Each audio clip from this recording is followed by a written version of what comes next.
तो ये हम जिस लोक में रह रहे हैं ये ऐसा स्थान है कि हमने अगर पुण्य करने पड़ेंगे इस शरीर से तो मेहनत करनी पड़ेगी, काम भी छोड़ना पड़ेगा, 10 रुपये भी लगाने पड़ेंगे, तब हम पुण्य प्राप्त कर सकते हैं। और साधना हमारी शास्त्र अनुकूल हो, शास्त्र विधि को त्याग कर मनमाना आचरण ना हो, तो तब हमें पुण्य मिलेंगे। और पाप बराबर में लिखे जाएंगे, पाप अलग लिखे जाते हैं, पुण्य अलग लिखे जाते हैं। जब तक हम कबीर परमेश्वर की शरण में नहीं आते हैं परम संत के माध्यम से, तब तक हम जो साधना करते हैं चाहे वो शास्त्र अनुकूल भी क्यों ना हो, तो भी हमारी दोनों लिखे जाएंगे, पुण्य न्यारे पाप अलग, और दोनों ही हमें प्राप्त होंगे। उन भक्ति वाली साधनाओं का तो स्वर्ग महास्वर्ग में जिस झूठे सुख को हम सुख मानते हैं वहाँ मिलेंगे, और जो पाप अलग लिखे हुए हैं वो मिलेंगे हमने नरक में, या फिर 84 लाख योनियों में, या फिर मनुष्य जीवन प्राप्त होगा, उसमें भी कुछ मिश्रण किया जाता है पाप और पुण्यों का। तो कहने का भाव ये है कि जहाँ हम रह रहे हैं वो और जिन भगवानों को हम पूज रहे हैं उनकी पूजाओं से हमारे संचित कर्म नहीं कट सकते।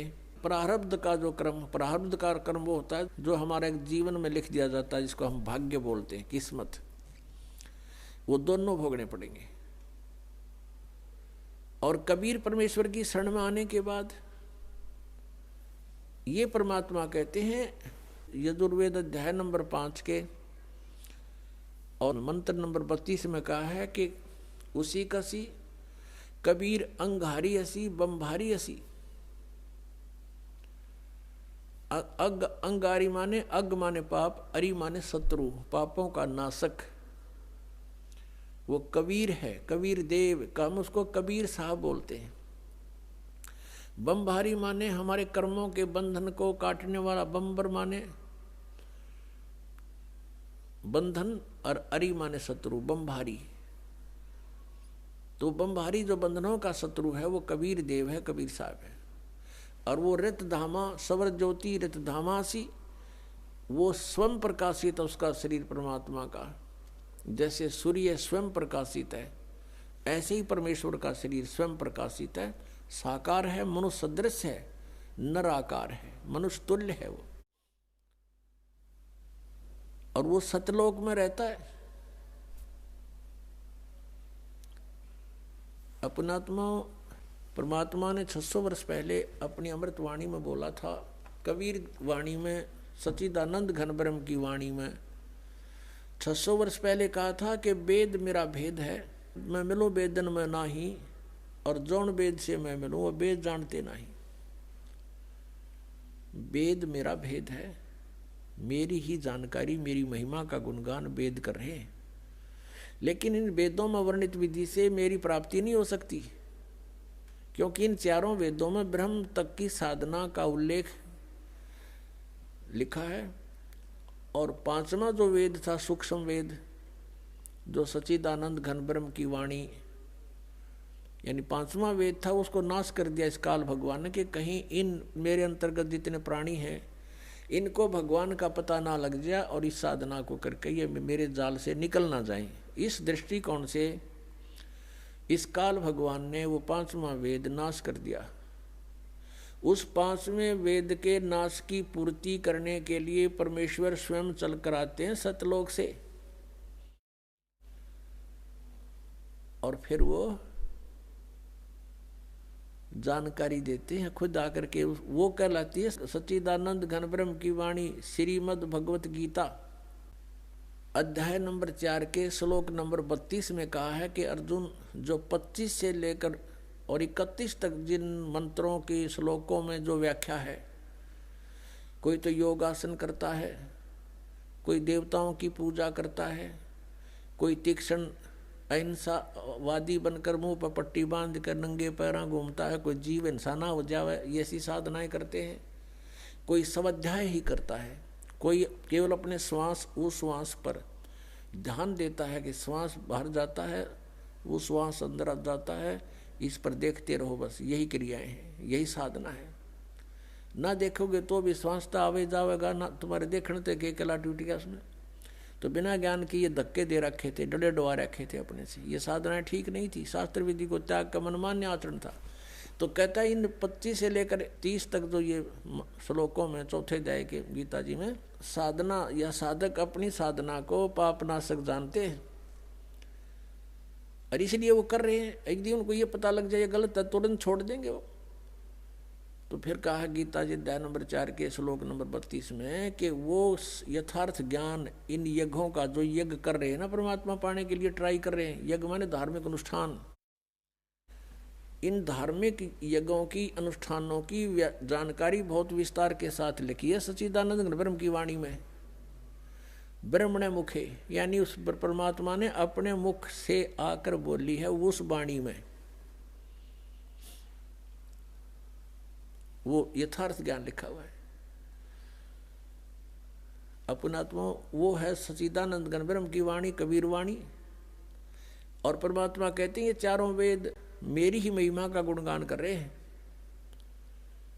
लेकिन मैं इन वेदों में वर्णित विधि से प्राप्त नहीं हो सकता। आपको दिखाते हैं यजुर्वेद, यजुर्वेद अध्याय नंबर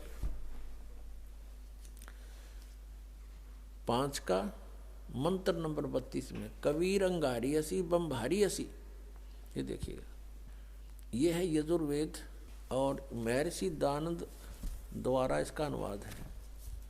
इसके प्रकाशक कौन है? सार्वदेशिक आर्य प्रतिनिधि सभा 2/5 महर्षि दानंद भवन, रामलीला मैदान, नई दिल्ली से। यजुर्वेद आर्य भाषा भाष्य संपूर्ण 40 अध्याय, महर्षि दानंद सरस्वती कृत। इस दानंद जी ने इसका अनुवाद किया है। ये लेखक नहीं है वेदों का, केवल अनुवाद करता है, जैसे गीता जी के गढ़े अनुवाद करता है। और मुद्रक ये हैं Prince offset printers 1510 Pataudi house Daryaganj नई दिल्ली से। अब इसके 5वें अध्याय के 32वें श्लोक में दिखाते हैं आपको। ये 5वां अध्याय और ये है नीचे 32वां मंत्र 32।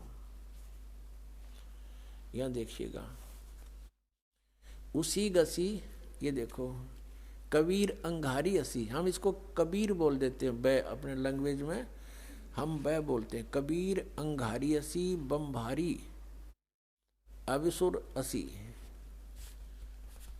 अच्छा, इसका इन्होंने अनुवाद किया है, ये देखेंगे। हे जगदीश्वर, जिस कारण आप, उसी के माने कांतिमान, असी माने हैं, और अंगारी माने खोटे चलन वाले जीवों के शत्रु। ये लिखना था, आप पाप के शत्रु हैं, पाप नाशक हैं।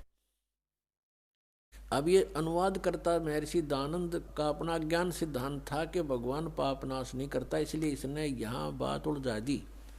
और फिर 8वें अध्याय के 13वें श्लोक में 6 बार लिख रखा है भगवान पाप का नाश कर देता है, वहाँ इसकी बसाई नहीं। ये लिखना था, वो अंग माने पाप, अरि माने शत्रु, वो पापों का शत्रु कौन है? कबीर। अब इन्होंने इसको, ये कबीर है, कबीर, हम इसको कबीर बोलने लगे, और इसने ये कर दिया इसका कवि, और अर्थ कर दिया कांत प्रजय है। अब पहले हम इस, और फिर बम्बारी, ये देखो, बम्बारी, बम्ब आरी माने, बम्ब माने बंधन, अरि माने शत्रु, बंधनों के शत्रु, यानी हम उसको बंदी छोड़ कहते हैं, जो बंधन काट दे, बंधन तो छुड़वा दे। हम कबीर जी को, कबीर परमेश्वर को हम बम्भारी यानी हम बंदी छोड़ कहते हैं। और इसको लिखने का फर्क है, या बंदी छोड़ लिख दे, बंधनों का शत्रु लिख दे, एक ही बात है। अब जैसे इन्होंने यहाँ जो गलती की है ना, या गलत कर दिया, ये अगर या तो फिर कवि ये लिख देते, यहाँ पर वो कवि हैं बस, फिर भी हम मान जाते, न कुछ ठीक करने की चेष्टा की। कबीर का अर्थ कांत प्रजय लिख दिया, है कोई बात हुई? अब जैसे ये यजुर्वेद है जिसको हम पढ़ रहे हैं, और इसका कहीं पर व्याख्या हो, अब दिखाते हैं आपको।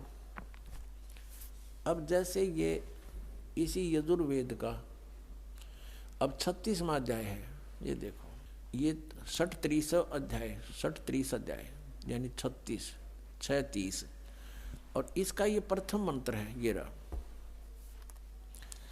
इसमें ये लिखा है रचम वाचम परपदे मनो यजु परपदे, ये यजु शब्द लिखा है।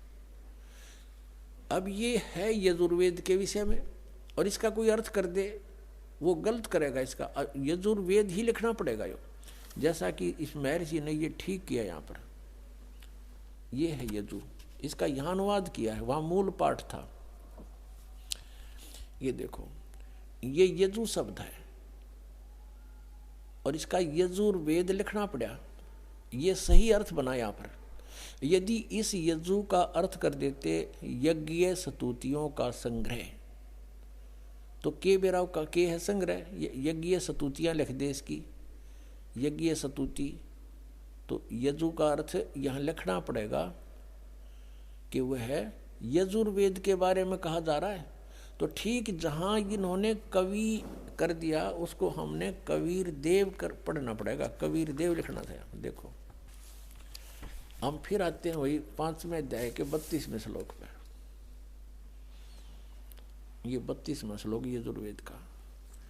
अब यहाँ इसने जो कवि कर दिया, यहाँ लिखना था वो कबीर देव है, बस वो कबीर देव लिख देते। हम कबीर देव कहने लगे, देव को परमेश्वर, देव का अर्थ परमेश्वर होता है, तो यहाँ लिखना था वो कबीर देव हैं। और देखो यहाँ लिखा है रतधामासी सवर ज्योति, रतधामा इन्होंने खुद लिखा है। रतधामा माने सतधाम युक्त, हम सतधाम कहो सतलोक कहो इसको, ये सतलोक रतधामा नो कारण ये फलाना रतधामा माने सतलोक वाला, सतलोक का निवासी, वो कहते नहीं ये फलाने गांव का है, हाँ यो फलाना वो गांव का है। तो ये ऐसे है कि वो रतधामा वो सतलोक में रहता है। और सवर ज्योति देखिए अड़ंगा कर रखे अनुवाद का, अंतरिक्ष को प्रकाश करने वाला। सवर ज्योति स्वयं प्रकाशित, वो स्वयं प्रकाशित है, परमात्मा है, वो सतलोक में रहता है। कबीर उसका नाम है और वो ही अंगारी है, पापों का शत्रु है, बंधनों का शत्रु है, यानी बंदी छोड़ है। वो कबीर अंगारी असी, ये कबीर, हम इसको कबीर बोलते हैं कबीर। हम लिखण भी कबीर लागे, पड्डी की मात्रा भी लिख दें। अब परमात्मा ने कहा वेद मेरा भेद है, मैं वेदन में नाही, और जौन वेद से मैं मिलूं वो वेद जानते नहीं। ये देखिएगा ऋग्वेद भाषा भाष्य द्वितीय भाग, ये कहाँ से प्रकाशित है? प्रकाशक हैं पंडिता राकेश रानी, प्रधान कार्यालय वेद मंदिर महात्मा वेद भिक्षु सेवाश्रम लेखराम नगर अब्राहमपुर मुखमेलपुर दिल्ली दूरभाष इतना है। और नीचे लिखा दान संस्थान नई दिल्ली का प्रकाशन। और इसका यहाँ अनुवाद करता है ये 9-10 मंडल हैं। ये महात्मा वेद भिक्षु भारतेंद्र नाथ दान संस्थान करोल बाग नई दिल्ली। इसके 10वें सूक्त के 10वें मंडल के और सूक्त नंबर 49 में दिखाते हैं आपको। ये देखिएगा ऋग्वेद मंडल नंबर 10 और सूक्त 49 49, इसका ये पहला ही मंत्र है। 49 सूक्त का ये पहला मंत्र है। इसमें लिखा है कि मैं स्तुति करने वाले को, यानी पूर्ण परमात्मा अपनी महिमा वेदों में लिख रहे हैं। और इसका अर्थ है कि अहम दा ग्रहणते पूर्वम स्वहम ब्रह्म करणम। अब पूर्ण परमात्मा कहता है ब्रह्म की उत्पत्ति मैंने ही की। अब यहाँ देखो इनका अनुवाद देखें, मैं स्तुति करने वाले को सनातन निवास योग्य लोक, सनातन ऐश्वर्य निवास योग्य लोक मोक्ष तथा ज्ञान प्रदान करता हूँ। मोक्ष भी प्रदान करता हूँ और निवास योग्य सनातन लोक, सनातन ऐश्वर्य जहाँ जाने के बाद फिर कभी आपका सुख नाश नहीं होगा, वो प्रदान करता हूँ। अहम ब्रह्म ये देखो स्पष्ट, ये भी पढ़ना पड़ेगा, हमने नहीं तो ये गड़बड़ कर रहे हैं। अहम ब्रह्म करणवम, मैं वेद को उत्पन्न करता हूँ। ब्रह्म का अर्थ वेद कर दिया इन्होंने, तरह गजब हुई। मैं ब्रह्म को उत्पन्न करता हूँ। पूर्ण परमात्मा कबीर देव जी सतपुरुष ने ब्रह्म की उत्पत्ति की थी। फिर मूल संस्कृत पढ़ो। अहम माने मैं, ब्रह्म माने ब्रह्म को, करणव उत्पन्न करता हूँ। मैं ब्रह्म को उत्पन्न करता हूँ। ठीक है, इन्होंने जहाँ थोड़ी बहुत गलती करी है अनुवाद में, उसको हम शुद्ध कर लेंगे अपने ज्ञान से। और यह वेद मेरी ही महिमा की वृद्धि करता है। ये वेद मेरी ही महिमा करता है, चारों वेद मेरी ही महिमा गा रहे हैं।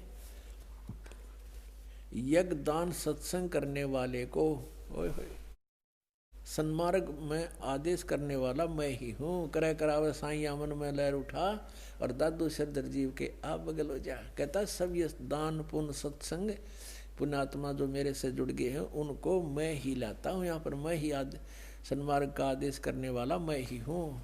मैं सकल युद्ध में न देने वाले कुसंगी यज्ञशील जनों को ही हराता हूँ। हराता है यानी हराता हूँ, यानी कहने का भाव यह है कि ये मैंने तो ब्रह्म की उत्पत्ति की है, और जो मेरी सतभक्ति करते हैं, मेरी स्तुति करते हैं, उनको सनातन लोक, सनातन माने शाश्वत स्थान प्राप्त कराता हूँ। और वहाँ से जब हम चले गए तो ऐश्वर्य आप पर रहेगा, वहाँ सारे ठाठ मृत्यु नहीं, कभी कोई बुढ़ापा नहीं, किसी चीज़ का भाव नहीं, निवास योग्य लोक मोक्ष तथा ज्ञान प्रदान करता हूँ। और मैं अहम ब्रह्म कर्णव, मैं वेद को उत्पन्न करता हूँ। या वेद नहीं, यहाँ ब्रह्म को उत्पन्न करता हूँ। और मह्यम वर्धनम महिमम, और ये जो वेद हैं वो मेरी महिमा गा रहे हैं, क्योंकि ब्रह्म ने फिर वेदों का ज्ञान आगे दिया। अब कहने का तात्पर्य ये है कि हम जिन सदग्रंथों को सही मानते थे, सत्य मानते थे और मानते हैं, उनको हम समझ नहीं सके। जब पूर्ण परमात्मा कबीर जी ने, उस दानक कबीर ने, जुलाहे कबीर ने, काशी में आए हुए भगवान परम अक्षर ब्रह्म ने अपनी प्यारी आत्मा धर्मदास जी को अपना सतलोक दिखा लिया, सचखंड दिखाया, वहाँ सब सतिथि से परिचित करवाया, तब वो वापस आया, उसके शरीर में वापस प्रवेश कर दिया आत्मा को। तब उसने जागृत होकर के कहा कि हे परमात्मा, हम तो इन श्री राम, श्री कृष्ण, ब्रह्मा विष्णु महेश जी को ही सुप्रीम पावर मानते थे। हे मालिक, फिर ये तो वेद और जितने भी पुराण हैं ये सब झूठी हैं। इनमें इनके बारे में बताया गया जरो अमर है, सर्वशक्तिमान है, सर्वेश्वर है। परमेश्वर ने कहा वेद कतेब झूठे नहीं भाई, और झूठे हैं जो समझे ना ही। झूठे तो वो हैं जो इनको समझ नहीं सके। वेद पढ़ने पर भेद न जाने, बाँचे पुराण 18, और फिर भी वेद पढ़े और उसका समझ नहीं सकते, इस करके अज्ञान साधनाएं शुरू करवा रखी हैं। और जड़ को अंधा पत्ते खुआवे, भूल गया सृजनहारा। भगवान पर तुलसी के पत्ते चढ़ावे, फल फूल चढ़ावे मूर्ति के ऊपर, कहते सृजनहार को भूल गए तुम। तो इन वेदों में परमेश्वर की महिमा है। ये भी धीरे धीरे आपके समक्ष यथार्थ अनुवाद आएगा। पहले तो आप जी को ये जो ना दृढ़ करना चाहता है ये दास, कि आप जी ये समझें कि जो भी दास बोल रहा है वो सारी सच्ची है। उसके बाद ये दास इन वेदों का जितना आवश्यक है उनका अनुवाद करेगा। और पहले आपको इसलिए इन्हीं के अनुवादित वो दिखाए जा रहे हैं मंत्रों के अनुवाद, कि ताकि कोई आपको भ्रमित ना कर दे कि न्यू कहे कि रामपाल ने संस्कृत ना आती। और ये महर्षि दानंद के अनुयायी आचार्य ये संस्कृत के गाता थे, महर्षि भी दानंद भी विद्वान पुरुष था, संस्कृत का गाता था। वो सही समझा है उन्होंने, वेदों का ठीक अनुवाद कर रखा है। तो पहले उन्हीं के द्वारा किए गए अनुवाद को दिखाकर फिर दास साथ साथ उनमें जो त्रुटि है वो आपके समक्ष पेश करेगा। फिर आपका समझ में आओगी, फिर आप दृढ़ हो जाओगे कि सचमुच कौन सा अनुवाद सही है कौन सा गलत है। फिर आप स्वयं निर्णय लेकर के दृढ़ हो जाओगे। और जब तक हम दृढ़ नहीं होंगे हम कोई मोक्ष प्राप्ति नहीं कर सकते। डगमग आदमी कभी सफल नहीं हो सकता। आप आगे जाकर के मान लीजिए दो रास्ते हो जाते हैं। कहीं आप अकेले जा रहे हो, या तो आपके साथ गाइड हो, कोई व्यक्ति जानकार हो, या फिर आपके पास मैप हो। उस मैप पर आप देख कर चल सकते हो कि ये रास्ता नहीं ये है, और मैप के बारे में आप दृढ़ हो कि सचमुच इसमें जो लिखा फाइनल है। तो ये हमारे सदग्रंथ हमारे मैप हैं। ये मैप आपको मानचित्र दिखाया जा रहा है कि आप जिस रास्ते जा रहे हो ये रास्ता आपका है, ये नहीं है। और आप दृढ़ हो जाओ कि सचमुच ये, फिर आप डगमग नहीं हो सकते। अगर आपके पास मैप नहीं है, आप चल पड़े, आगे दो रास्ते हो जाते हैं, वहीं पर आप असमंजस में पड़ जाओगे, आंख मीच करते चल पड़ो किसी साइड में, वो दूसरी बात है। तो ऐसे इन सदग्रंथों का आपके रूबरू कराना ये दास अनिवार्य समझता है। अब बताया कि वेद मेरा भेद है और मैं ना वेदन के माही, जौन वेद से मैं मिलूं ये वेद जानते नहीं।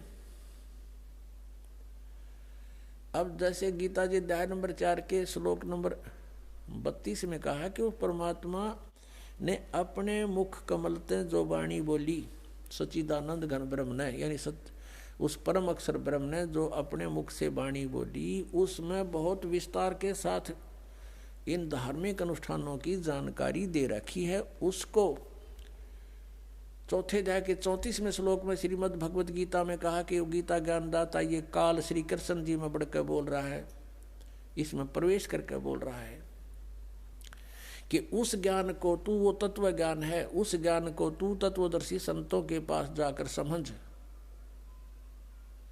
उनको दंडवत प्रणाम करने से, कपट छोड़कर उनकी सेवा प्रसन्न करने से, सरलता पूर्वक प्रसन्न करने से वो तत्वदर्शी संत तुझे परमात्म तत्व का ज्ञान कराएंगे जिसको गीता ज्ञान दाता भी नहीं जानता। वो तत्व ज्ञान है जो सच्चिदानंद घन ब्रह्म की वाणी में है, सच्चिदानंद घन ब्रह्म के मुख से निकली है। यानी उसी परमेश्वर ने आके ये सच्चाई हमें बताई है कि तुम कौन हो, तुम कहाँ से आए हो, कौन परमात्मा है, तुम साधना क्या करते हो। तो वो परमात्मा की महिमा जैसे आपने ऋग्वेद मंडल नंबर 10 सूक्त 49 में प्रथम मंत्र में आपने पढ़ा कि वो वेद जो परमात्मा कहता है पूर्ण ब्रह्म के इस वेद का इस ब्रह्म की उत्पत्ति मैंने की। और ब्रह्म ने फिर आगे मेरी महिमा, क्योंकि ब्रह्म के अंदर परमात्मा ने 4-5 वेद फीड कर दिए थे, जैसे एक मोबाइल से दूसरे मोबाइल में ट्रांसफर कर दी जाती है पूरा का पूरा मैटर, फिल्म की फिल्म पूरी। ऐसे परमात्मा ने 5 वेद इसके अंतःकरण में फैक्स कर दिए थे वहां से। और फिर जैसे समय आने पर अपने आप मालिक के नियमानुसार इसके अंदर से श्वासों के माध्यम से वो सारे बाहर आगे प्रकट हो गए। अब अगर आज से 50 वर्ष 20 वर्ष 40 वर्ष पहले ये दास ये बताता कि परमात्मा ने इसके कंप्यूटर में इसके काल के अंतःकरण में वो 4 वेद भेज दिए, और फिर समय आने पर उसको आदेश अनुसार प्रक्रिया मालिक ने ऐसी की कि उसके श्वासों से आप निकले बाहर, तो ना दच्चो या बात। आज सारा यकीन होगा, विश्वास होगा आपको, क्योंकि आजकल आप जो टेक्निक देख रहे हो कहाँ से कहाँ डाउनलोड कर लेते हैं, और एक छोटी सी चिप होती है इतनी, और उसके अंदर कितना मैटर भरा होता है, उसको कहीं भी फिट कर दी जा, जिसमें वह डाल दिए, फिर उसे कितना डाउनलोड कर लो, पूरे पृष्ठ के पृष्ठ इतना बड़ा पुलंदा भर लो। तो ऐसा हुआ था। तो इसने जब देखा कि डाउनलोड इसने किया बाहर अपने कंप्यूटर से अंतःकरण से, तो पढ़ा के पर जो 5वां वेद था सूक्ष्म वेद, उसमें तो सारी ये जानकारी है। वे ऑफ वर्शिप भी इसने एक नहीं देखा, आप बताओ, उसको नष्ट कर दिया, छुपा दिया। और ये 4 थे जो जिसमें महिमा तो थी भगवान की, इनको खत्म नहीं कर सका ये। इसमें भी महिमा है, लेकिन वे ऑफ वर्शिप नहीं है। और इस वेद को समझना यहाँ के प्राणियों के बस की बात नहीं, चाहे ब्रह्मा जी हो, चाहे विष्णु, चाहे शिव जी, ये भी वेदों को नहीं समझ सके। ये तो वो परमात्मा स्वयं आता है, फिर स्वयं ही अपने द्वारा लिखी हुई उन ग्रंथों को स्वयं ही ठीक ठीक समझाता है। अब जैसे वेदों का जो निर्णायक ज्ञान परमात्मा ने अपनी सच्चिदानंद घन ब्रह्म की वाणी कबीर वाणी में बोला, अब उस वाणी से परिचित होने के बाद हमने वेदों को खोला और वेद बिल्कुल साफ हो गए, क्योंकि ये आध्यात्मिक ज्ञान है, इसको संस्कृत भाषा के जानने वाले नहीं खोल सकते, इसका अनुवाद नहीं कर सकते। जैसे किसी ने हिंदी सीख ली, फॉरेनर ने, अच्छा हिंदी में चाहे कुछ भी बन जा और शास्त्री बन गया, और उसने रामायण का ज्ञान नहीं, रामायण की स्टोरी का ज्ञान नहीं, और उसको कोई कहे कि ले आप इन तुलसीदास कृत चौपाइयों का अनुवाद कर दो, अड़ंगा करेगा वो, बेसिक विद्वान बना हुआ है। तो ऐसे ही इन विद्वानों ने, संस्कृत भाषा के विद्वानों ने, विद्वान तो होता जो सर्वज्ञ हो, सर्वज्ञ केवल कबीर परमेश्वर है, और सब भाषाओं का, सब अध्यात्म ज्ञान से सबका जानकार था वो, और उनको अविद्वान कहते थे, ये नकली विद्वान। अब संस्कृत भाषा के जानने से विद्वान नहीं होता, एक भाषा के जान लेने से विद्वान नहीं होता, उसका ठीक है, उसको वो भाषा आती है, उसका मास्टर है, बस। अब तत्व ज्ञान को नहीं समझ सके, जिस कारण से उन्होंने इनके अर्थों का अनर्थ कर दिया। अब वो परमात्मा स्वयं वहां से चलकर आते हैं, अपने द्वारा रची हुई सृष्टि को वही ठीक ठीक बताते हैं, और यथार्थ ज्ञान वही आकर देते हैं, वो ज्ञान समझाते हैं, मनुष्य की तरह चलकर आते हैं। अपनात्मा इस काल भगवान ने इन अज्ञानी ऋषि महर्षियों मंडलेश्वरों गुरुओं ब्राह्मणों द्वारा, ब्राह्मण का अर्थ या कोई जाति से नहीं है, ये समझना चाहिए, क्योंकि हम वेदिक ज्ञान सुनते नहीं। ब्राह्मण का अर्थ जो गुरु पद पर होता है वो ब्राह्मण है, यानी जो ज्ञान देता है परमात्मा के बारे में, जिसको जानकार मानते हैं। ब्राह्मण सोए जो ब्रह्म पहचाने, ब्राह्मण उसको कहते हैं जिसने भगवान को जान लिया है, लेकिन वो ना जान रहे थे, ब्राह्मण को वहाँ थे, ऋषि महर्षि थे नहीं, महर्षि को वहाँ थे। आज उनको महर्षि कहना पड़ता है, लेकिन वो महर्षि के योग नहीं है, उनको ब्राह्मण कहना पड़ता है, लेकिन ब्राह्मण के योग नहीं थे। जैसे मेरे गुरुदेव थे, वो ब्राह्मण थे इस जाति के हिसाब से। हरियाणा में गांव पैंतावास, दादरी के पास बड़ा पैंतावास और जिला भिवानी, उस बड़े पैंतावास के गांव के रहने वाले ब्राह्मण जाति हैं, लेकिन वो अपने आप को ब्राह्मण नहीं कहते थे, वो संत रामदेवानंद कहते थे, वो संत थे। और मेरे जो दादा गुरुजी थे, गुरुजी के गुरुजी, वो छावला गांव है दिल्ली में, नजफगढ़ से आगे गुड़गांव की तरफ जाते हैं, छावला ऑन रोड पड़ता है। उस छावला गांव के जाट थे, किसान, और वो काशी विद्यापीठ से 4 विषय के आचार्य बन गए। वो पंडित चिदानंद कहलाते थे, वो ब्राह्मण कहलाते थे। अब उस हमारे दादा गुरुजी का जो आश्रम बना हुआ है, गोपालपुर गांव है खरखोदा के पास, जिला सोनीपत में, उनके आश्रम के ऊपर लिखा है पंडित चिदानंद जी आश्रम। और हमारे गुरुदेव के जहां आश्रम है संत राम देवानंद जी आश्रम। तो यहां जाति से ब्राह्मण नहीं है, कर्म से ब्राह्मण के लिए कहा गया है। तो ये नकली गुरु ब्राह्मण जो गुरु पद पर थे, इनको कह का पता नहीं था, ये कहलाते थे ऋषि और महर्षि। तो ये समझ नहीं सके उस परमात्मा की अमरवाणी को। इसलिए परमेश्वर ने कहा कि ये वेद कतेब झूठे नहीं भाई, और झूठे हैं जो समझे ना ही। तो वेदों में लिखा है कि वो परमात्मा स्वयं गति करके आता है। अब जैसे यो आर्य समाज का जो ग्रुप है, इसमें शिक्षित वर्ग बहुत है, और लेकिन वो अक्षर ज्ञान है, उनको अध्यात्म ज्ञान नहीं। उधर से महर्षि दानंद को भी कह का पता नहीं था अध्यात्म ज्ञान का। इसलिए उसने कोशिश की वेदों का अनुवाद करने की, और उसका अपना सिद्धांत था कि भगवान निराकार है। वो कहीं एक देश में नहीं रहता, एक देश माने स्थान पर कहीं नहीं रहता, वो केवल सर्वव्यापक है, जैसे वायु है ऐसे भगवान है। भले आदमियों, निराकार परमात्मा इतने बड़ी बड़ी स्ट्रक्चर कैसे बनाओगा वो? जैसे कोई नौका साकार कैसे बनाओगा, सुन लो साकार कैसे बनाओगा। साकार मनुष्य इंजीनियर है और जहाज बना दिया, हवाई जहाज, वायुयान बना दिया, समुद्री जहाज बना दिया, उसमें बैठ कर आराम से घूम रहा है और वो यान चल रहा है। निराकार कोई कारीगर बना के दिखा दो, मरे बादशाह के बनाओगा, वो खख बनाओगा। तो ऐसे परमात्मा मनुष्य सदृश है, उनकी वो अमित औजा है, उसकी शक्ति का कोई वार पार नहीं है। उनके वचन से सबको जो हो जाता, जैसे आप हम देखा करते हैं जादूगर होते हैं, अपने मुख में एक छोटी सी गोली कंचा, इतना वो कंचा होता है, उस गोली को मुख में डालते हैं और थोड़ी देर में ओ करके इतना बड़ा मुश्किल तो का डमू में तो पत्थर बना देते हैं और नो पटक दे, पट्टा उठा के देख लो कति पत्थर है। तो उस जब एक जादूगर इतना कुछ कर सकता है, और वो तो परम जादूगर, वो तो सर्वशक्तिमान, एक वचन में सब कुछ कर दे।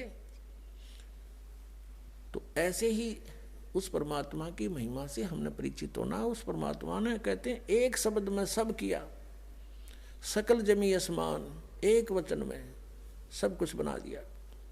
तो समर्थ है उसको, वो कुछ भी कर सकता है। तो वो जानकारी स्वयं ही आकर दी। और ये निराकार बताओ भगवान को, और वेद के साकार है, निराकार है, मनुष्य सदृश है वो। अपना आत्माओं, इसलिए परमात्मा कहा करते, मोती मुक्ता दर्शत नाही, ये जग है सब अंदरे, दिखत के तो नैन चश्म, इनका फिरा मोतिया बिंदरे।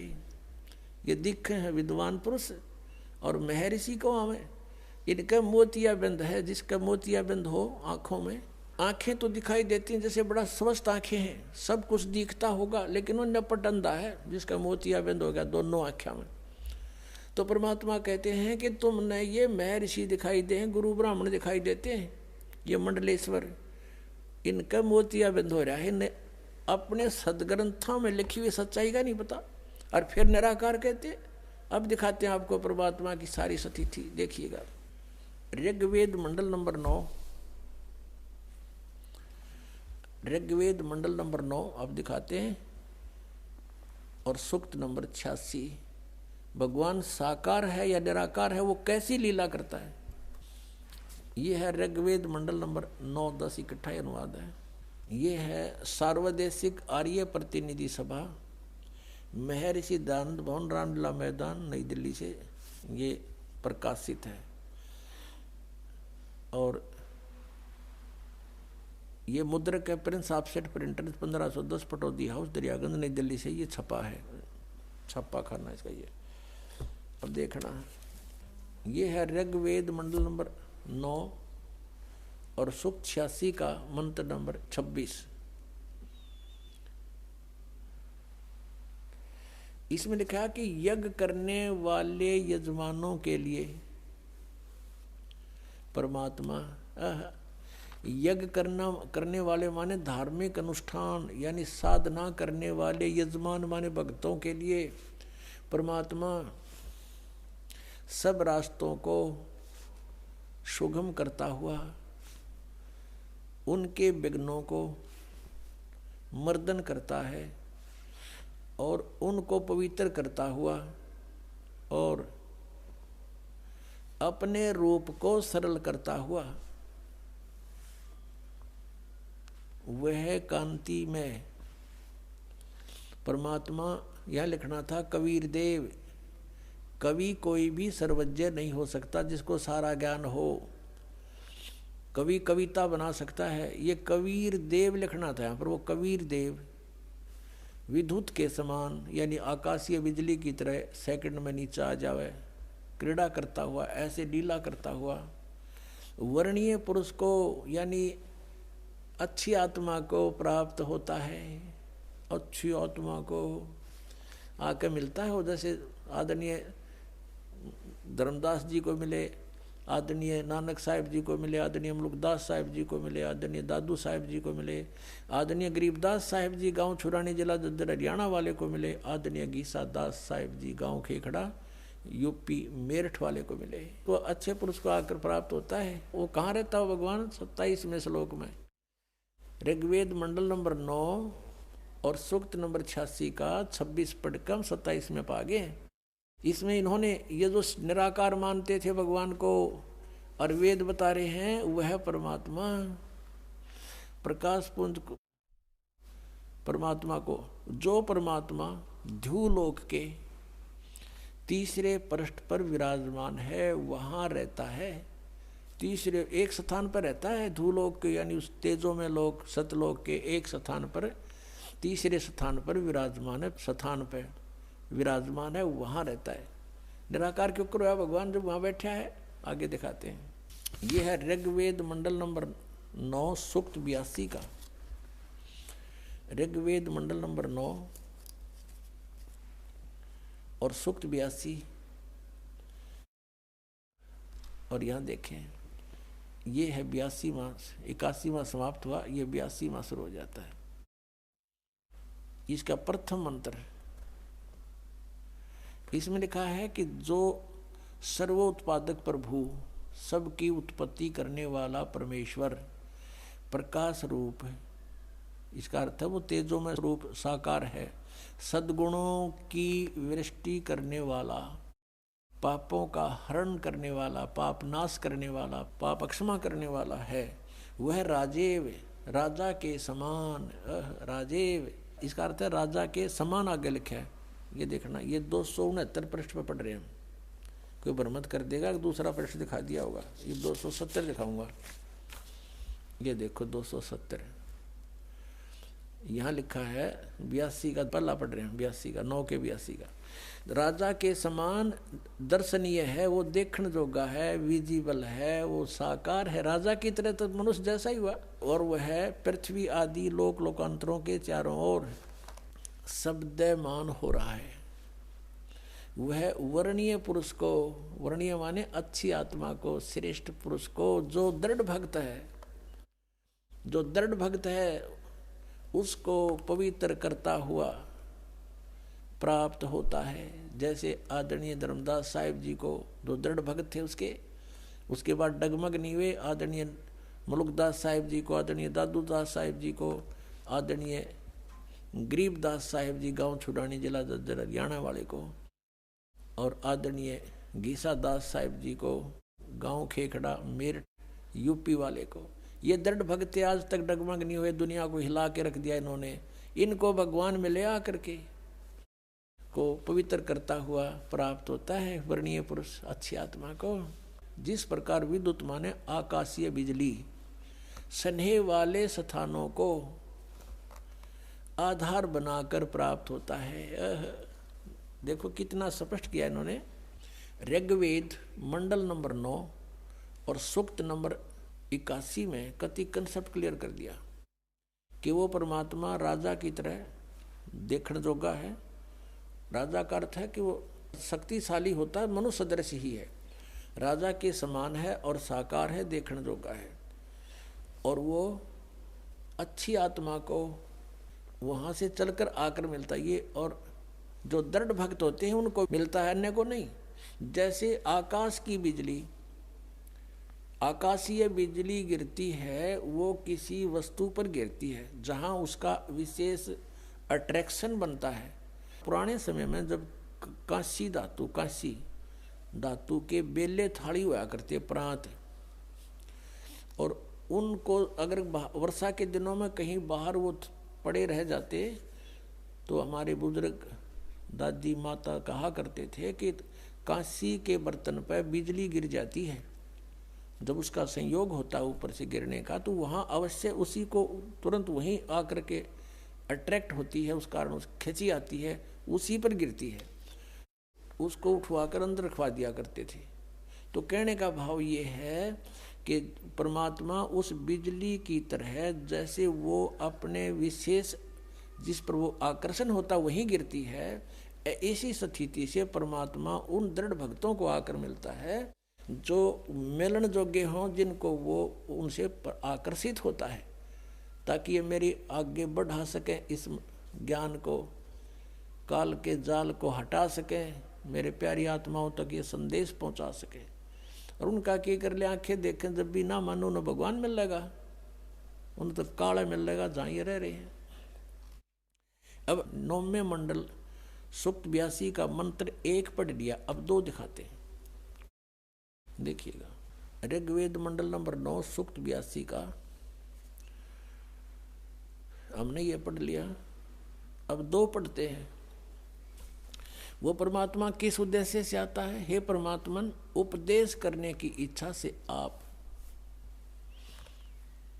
महापुरुषों को प्राप्त होते हो, अच्छी आत्माओं को, महान आत्माओं को प्राप्त होते हो, और आप अत्यंत गतिशील पदार्थ के समान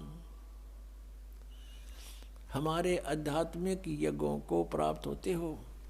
यानी अत्यंत गतिशील पदार्थ के समान, यानी जैसे बिजली चलती है, बिजली जैसी गति से आप, और उपदेश करने के लिए आते हो, यहाँ पर सच्चा ज्ञान देने के लिए।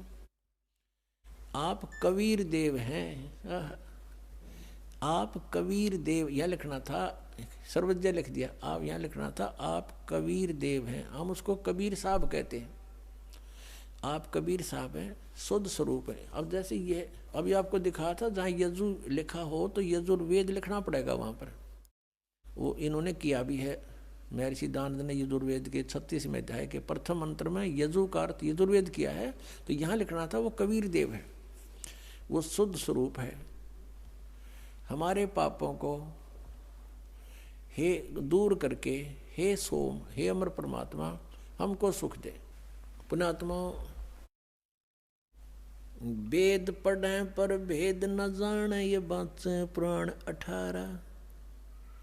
वेद पढ़े पर भेद न जाने, गुरु बिन काहू न पाया ज्ञाना, जो थो था बूछड़े मूड किसाना। गुरु बिन वेद पढ़े जो प्राणी, समझे न सार रहे अज्ञानी। ये अज्ञानी रहे, इन वेदों को पढ़ा करते, मैं ऋषि को आगे इन कक्का भी नहीं पता था। अब जैसे परमात्मा मनुष्य दृश्य ये सिद्ध हो गया, राजा के समान देखने जोगा है, और वहां से गति करके आता है, जिन महापुरुषों को मिलता है, जिन महापुरुषों ने मिला उन्होंने बताया कबीर इज गॉड। वो कबीर देव काशी में, हम सुल्तानी नानक तारे दादू को उपदेश दिया, जात जुलाहा भेद न पाया, वो काशी में कबीर हुआ। आदरणीय गरीबदास साहिब जी गांव छोड़ानी जिला जद्दर वाले, जिनको भगवान आकर मिले थे, क्या कहते हैं गरीबदास साहिब ने फिर बताया है कि सर्व कला सतगुरु साहिब की, या दुनिया दा जीवन झूठा भूल गए मर जाने नू, और सर्व कला सतगुरु साहिब की हरियाए हरियाणे नू। वो परमात्मा हरियाणा में आए गरीबदास जी 280 वर्ष पहले, लगभग सन 1727 में, लगभग 300 वर्ष हो गए, 300 वर्ष से भी ऊपर हो गए। सन 1727 में परमात्मा आए थे, और सन 1866 में, न सन 1966 में हरियाणा और पंजाब अलग हुए। जब हरियाणा क्षेत्र का नाम पड़ा था, यो हरियाणा प्रांत बना था, उससे भी कितने वर्ष पहले, 200-250 वर्ष पहले परमात्मा ने लिख दिया, बोल दिया था। गरीबदास साहिब जी ने कहा था कि हरि आए हरियाणे नू। उनके वचन से फिर यो हरियाणा क्षेत्र आज बनकर रहा, ताकि हम इस परमात्मा की वाणी को समझा सकें। अगर ये वाणी 200 वर्ष पहले बोलते, 100 वर्ष 50 वर्ष पहले से बोलते, तो कौन से कहाँ थे, हरियाणा था ही नहीं, जब नाम निशान नहीं था। तो ये हरियाणा बनवा दिया, रिबिया वाणी हमारे को याद दिला दी कि हरि आए हरियाणे नू। इनको पता था मालिक का कि इस वाणी का कहाँ आवश्यकता पड़ेगी, किस समय में। तो वो गरीबदास साहिब जी को परमात्मा मिले, और वो कहते हैं भगवान हरियाणा में आए भाई, हमारे हमें मिले। और वेद कहते हैं वो अच्छी आत्माओं को आकर मिलते हैं। तो मनुष्य सदृश है परमात्मा। गरीबदास साहिब ने कहा है कि हमरे ही हुनियार है, हमारा सृजनहार, हमारे हुनियार का, हमारे जैसा हमारा स्वरूप, हमारे जैसा स्वरूप है, मनुष्य सदृश है। और वेद बताते हैं कि वो नर आकार है, वो परमात्मा मनुष्य सदृश है। आपको दिखाते हैं कौन कौन से वेदों में और आपको अभी दिखाएंगे। ऋग्वेद मंडल नंबर 7 और सूक्त नंबर 11 के मंत्र नंबर 3 में लिखा है मनुष्यवत अग्ने। अग्नि माने परमेश्वर। हे मनुष्य के समान परमात्मा। ऋग्वेद मंडल नंबर 7 सूक्त 2 के मंत्र 3 में फिर लिखा है कि मनुष्यवत अग्नि मनुना। हे मनुष्य के समान भगवान, मनुष्य तुल्य, मनुष्यवत, हे मनुष्य जैसे भगवान। मनुना, मनुना माने एक जैसे एक विद्वान पुरुष की तरह आप आते हो और ज्ञान का भंडारा खोल देते हो। ऋग्वेद मंडल नंबर 1 सूक्त 44 में मंत्र नंबर 11 में मनुष्यवत देव, देव माने परमेश्वर, हे मनुष्य के समान भगवान। ऋग्वेद मंडल नंबर 1 सूक्त 31 के मंत्र 17 में मनुष्यवत अग्नि, हे मनुष्य जैसे भगवान। ऋग्वेद मंडल नंबर 1 सूक्त 46 का मंत्र 13 में लिखा कि मनुष्यवत शंभु, मनुष्य के समान है कल्याणकारक परमात्मा। शंभु माने भगवान। ऋग्वेद मंडल नंबर 8 सूक्त 18 के मंत्र 21 में नरवत वरुण, नरवत, ये मनुष्य के से भगवान। ऋग्वेद मंडल नंबर 8 सूक्त 43 के मंत्र 13 में मनुष्यवत अग्नि। ऋग्वेद मंडल नंबर 8 सूक्त 43 के मंत्र 27 में मनुष्यवत अंगिरह, अंगिरह माने परमात्मा, तेजो में शरीर युक्त। इनमें सब में लिखा कि परमात्मा मनुष्य सदृश है। आपको दिखाते हैं। ऋग्वेद मंडल नंबर 1 का अनुवाद महर्षि दानद ने कर रखा है और इसने कोशिश की है कि मैं अड़ंगा अड़ाऊं और इसको खत्म कर दूं कि कोई पढ़ ना ले की तरह मनुष्य के तुल परमात्मा लिखा है। पहले इसी का दिखाते हैं। ऋग्वेद मंडल नंबर 1 सूक्त नंबर 31 के मंत्र 17 में ये देखिएगा, ये प्रथम मंडल है, महर्षि दानंद जी का अनुवाद है। इसमें प्रकाशक है सार्वदेशिक आर्य प्रतिनिधि सभा 3/5 महर्षि दानंद भवन, रामला मैदान, नई दिल्ली से। और ये है मुद्रक है सम्राट printers and binders 1606 Pataudi house Daryaganj, नई दिल्ली से। ये इसका मुद्रक बदल गया है पहले वाले से। ये देखिएगा, ये है ऋग्वेद मंडल नंबर 1 और सूक्त 31, इसका मंत्र नंबर 17 है।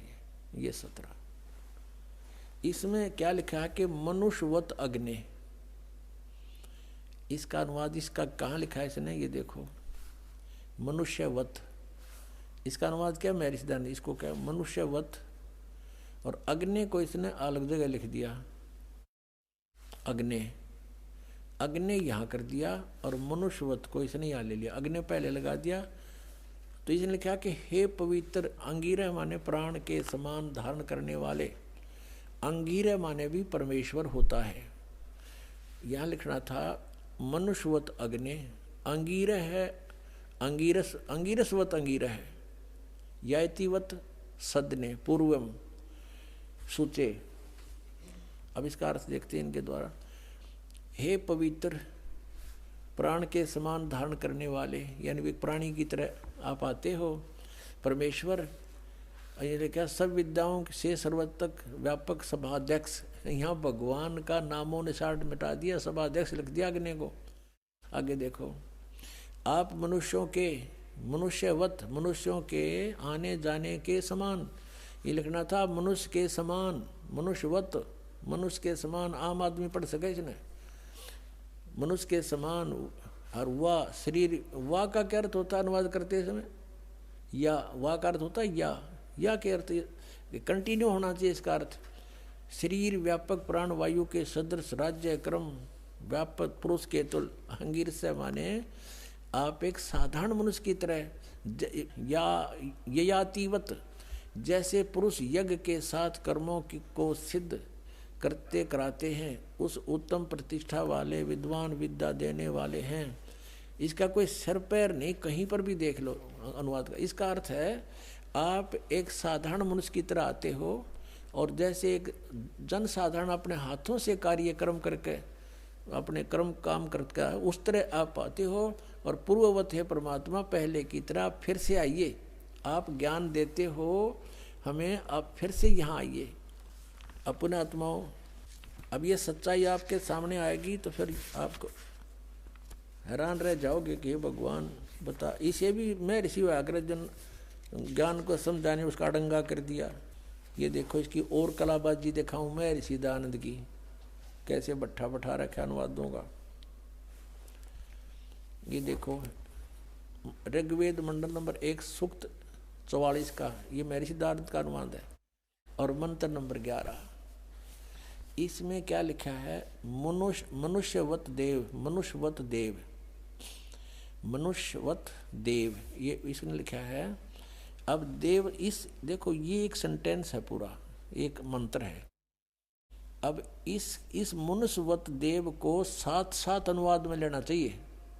इसने क्या लिया है? सबसे पहले यहाँ लिया देव और मनुष्यवत लिया लास्ट में। देख अड़ंगा करने का किसा बढ़िया तरीका इसका।